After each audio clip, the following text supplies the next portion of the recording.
So ரெண்டாவது என்னென்னா drugs. மெயினாக பார்த்தீங்கன்னா நீங்கள் இப்போ நிறைய கேள்விப்பட்டிருக்கலாம், ரொம்ப வந்து ட்ரக்ஸ் எல்லாம் வந்து நிறைய ஈவன் ஸ்கூல் பசங்களே யூஸ் பண்ணிட்டு இருக்கிறாங்க அப்படின்னு சொல்லக்கூடிய அந்த ஆம்ஃபிட்டாமின், கொக்கைன்.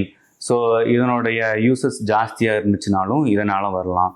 அல்லது வந்து ஓவராக வந்து ஆல்கஹாலிக் பேஷண்ட்ஸ், ஆல்கஹால் ஓவராக அப்யூஸாக இருக்கிறவங்க, அல்லது ஆல்கஹால் ரொம்ப நாளாக எடுத்துகிட்டு அதை வந்து டிஸ்கன்டினியூ பண்ணணுங்களுக்கும் இந்த பால்பிட்டேஷன் வந்துருக்கலாம். ரெண்டாவது வந்து கெஃபைன் வந்து ஓவராக கன்சியூம் பண்ணுறவங்களுக்கும் வந்து இந்த பால்பிட்டேஷன் வந்து இருக்கலாம். ஒரு சிலருக்கு வந்து பார்த்திங்கன்னா ஆஸ்துமேட்டிக் ப்ராப்ளம்ஸ் இருக்கும். அதுக்கு வந்து தியோஃபிலின் அப்படின்னு சொல்லக்கூடிய இந்த ஆஸ்துமா பேஷண்ட்கள் யூஸ் பண்ணக்கூடிய ஒரு மருந்து வந்து ரெகுலராக அவங்க எடுத்துக்க வேண்டியது வரும். ஸோ அந்த மருந்துனாலையும் ஒரு சிலருக்கு வந்து பால்பிட்டேஷன் வந்து வரலாம். ரெண்டாவது வந்து ஒரு சில பேஷண்ட் வந்து நைட்ரேட்ஸு, அதே வந்து எப்பினெஃப்ரின், இந்த மாதிரி ஒரு சில மருந்துகள் வந்து இதய கோளாறுகள் இருக்கிறப்ப எடுப்பாங்க. ஸோ அந்த மாதிரி மருந்து சாப்பிட்டுட்டு இருந்தாலும் பால்பிட்டேஷன்ஸ் வரலாம்.